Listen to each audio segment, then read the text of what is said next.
প্রেম ভালোবাসা মানেই আবেগ। আর আবেগ দিয়েই এই বাস্তব জীবন চলে না। বাস্তব জীবন বড়ই কঠিন। প্রেম ভালোবাসা মানে দিনের পর দিন ফোনে কথা বলা, রাতের পর রাত জেগে ফোনে কথা বলা, সময় দেওয়া। এটা কিন্তু বাস্তব জীবনের সাথে কখনো মিলবে না। কারণ বাস্তব জীবন হচ্ছে বড়ই কঠিন। এ জীবন চাই টাকা পয়সা, এ জীবন চাই সময়, এ জীবন চাই বাস্তবতার সুখ দুঃখ সবার সাথে ভাগাভাগি করে চলার একটা বিষয় আছে। তো মূল বিষয় হচ্ছে একজন প্রেমিক যখন একজন প্রেমিকাকে তার সংসার জীবনে নিয়ে আসতে চায়, তার ভিতরে বিভিন্ন এক ধরনের মানে সমস্যা এবং স্ট্রাগলের দিয়ে তাকে যেতে হয়। কারণ একটা ছেলে একটা মেয়েকে তার সংসারে আনতে হলে একটা বিষয় খেয়াল করতে হয় যে তাকে তার পরিবার এবং তার প্রিয় মানুষটিকে সুখে রাখতে পারবে কিনা এবং সব কিছু মেনটেন করে তার নিজের জীবনের লক্ষ্যটা পূরণ করতে পারবে কিনা ওই ছেলেটিকে কিন্তু ভাবতে হয়। আর এই বিষয়গুলো যখন ভাবতে থাকে, এই সময়টুক যখন প্রেমিকার সাথে নেওয়ার চেষ্টা করে, ঠিক ওই সময় সেই প্রেমিকার পরিবার থেকে চাপ দেওয়া হয় যে তাকে বিয়ে দেওয়া হচ্ছে। আর প্রেমিকা তখনই সেই ছেলেটিকে বারবার বলে যে আমার বিয়ে হয়ে যাচ্ছে, আমার বিয়ে হয়ে যাচ্ছে, আমাকে তুমি নিয়ে যাও, একটা কিছু করো, নইলে আমি আর তোমার জীবনে থাকবো না, আমি অন্যের হয়ে যাব।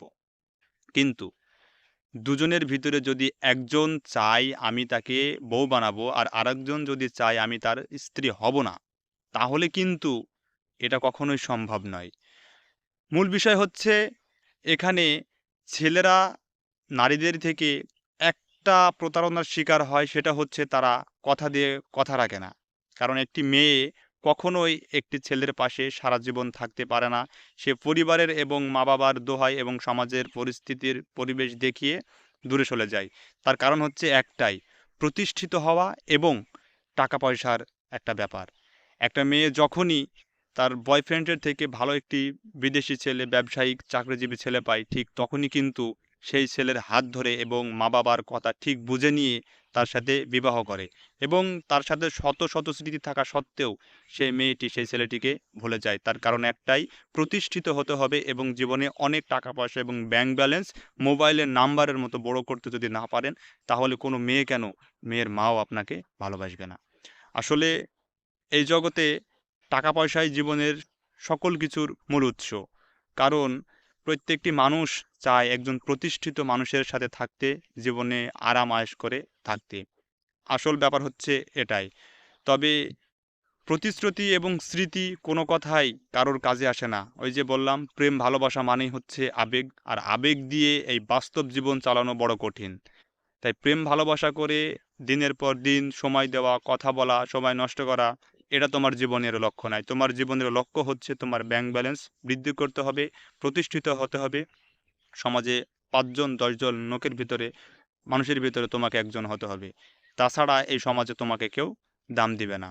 আর প্রেম ভালোবাসা করে পালিয়ে যাবা, ভাবছো বিবাহ করবে, সংসার মেনে নেবে, এতে তুমি একসময় দেখা যাবে কি, হয়তো সেই মেয়েটি তুমি পাবে, পরিবারও পাবে। এখন মূল যে বিষয়টি হবে, তুমি তোমার স্বপ্নটিকে হারাবে। তুমি তোমার স্ত্রীর শখ আহ্লাদ পূরণ করতে গিয়ে হিমশিম খাবে, তুমি তোমার পরিবারের শখ আহ্লাদ পূরণ করতে গিয়ে হিমশিম খাবে। সর্বশেষ যে বিষয়টি হবে সেটা হচ্ছে তুমি তোমার স্বপ্নগুলো যে পূরণ করতে চেয়েছিলে সেটাই তুমি ভুলে যাবে।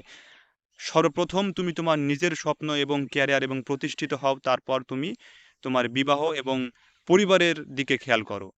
তাছাড়া তুমি ভাবতেছো যে আমি পালিয়ে নিয়ে গিয়ে ওই মেয়েটিকে বিবাহ করব, একসময় দেখা যাবে সেই মেয়েটিও কিন্তু তোমার হাত ছেড়ে দেবে। তখন তুমি তোমার স্বপ্নও হারাবে, পরিবার হারাবে এবং তুমি তোমার ভালোবাসার মানুষটিকেও, মানে তুমি তোমার প্রিয় মানুষটিকেও হারিয়ে ফেলবে। আসলে এটা অ্যাভেলেবল ঘটছে। তো মূল বিষয় এটাই যে নারীর নেশায় আসক্ত না হয়ে টাকার নেশায় আসক্ত হও, সময়ের মূল্য দাও। কারণ ওরকম ৫টা ১০টা মেয়ে তোমার অভাব হবে না যদি তুমি প্রতিষ্ঠিত হতে পারো, টাকা যদি তোমার সয় সম্পত্তি সব কিছু ঠিক থাকে। তাই এই প্রেম ভালোবাসা আবেগ দিয়ে জীবন পরিচালনা করার সিদ্ধান্ত নিও না যুবক। তুমি চিন্তা করো কিভাবে প্রতিষ্ঠিত হবে। তুমি তুমি যদি প্রতিষ্ঠিত হতে পারো, তুমি যদি তোমার সময়কে মূল্য দিতে পারো, তাহলে দেখবে মেয়ে কেন, মেয়ের বাবা মা পর্যন্ত তোমার পায়ের তলায় এসে বলবে যে বাবা তুমি আমার মেয়েটাকে নাও। তো বাস্তব কথা হচ্ছে এটাই।